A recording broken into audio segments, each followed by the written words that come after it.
Bob Diamond has resigned as Barclays chief executive amid mounting political and public pressure over the Libor rate-fixing scandal.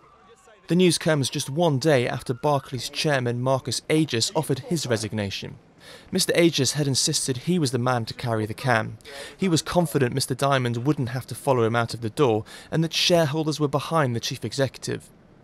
Mr Diamond himself was defiant on Monday evening, so what happened late on Monday night to change his mind?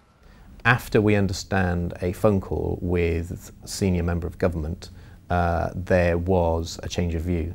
Now, it's unclear whether Mr Diamond was told that the government was going to come out explicitly demanding his resignation on Tuesday, which is one theory. And I think the other thing that changed is the view of shareholders. There was a quite significant groundswell of support evaporating really from Mr Diamond. So, and there was a suggestion even by one of the biggest shareholders that they might come out and say publicly on Tuesday that they no longer supported him. So I think from both of those angles, the political and the shareholder angle, I think he maybe felt time was up. Mr Aegis's earlier resignation demonstrates that no one saw this turn of events coming.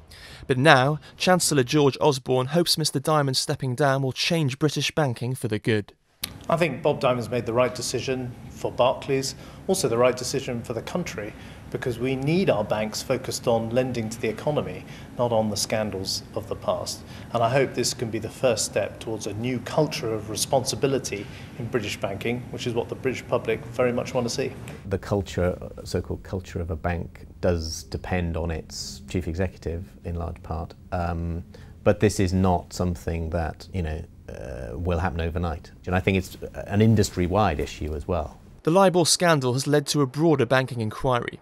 Mr Diamond has to appear in front of a Treasury Select Committee on Wednesday to be headed by Andrew Tyrie. This is appalling. I was deeply shocked by it once I'd read the FSA report, the final notice, which I've just done. It beggars belief. The political pressure is mounting, but although Mr Diamond's support among shareholders evaporated, some investors will be concerned about the lack of an obvious successor. Mr Diamond, for all the criticism you can make about his responsibility for what went wrong, and for all his unpopularity in the political world, if you like, his kind of preparedness to speak openly about the merits of high pay and how the time for apologies should be over and so on, as he famously did last year in the parliamentary session. For all of that, he was an operationally very good banker, and I think people don't see an obvious successor, certainly inside the bank, who would be able to take up those reins. And I think that is the key issue with Barclays. It's a very complicated bank, and one that, it's not blindingly obvious that there are a long list of potential successors. The Libor scandal has without question damaged Barclays' reputation. Outgoing chairman Mr Aegis will now lead the search for a new chief executive. The bank may look for a squeaky clean external candidate to replace Mr Diamond, and a full clear-out at the top of the bank might be on the cards. Daniel Garrahan, Financial Times, London.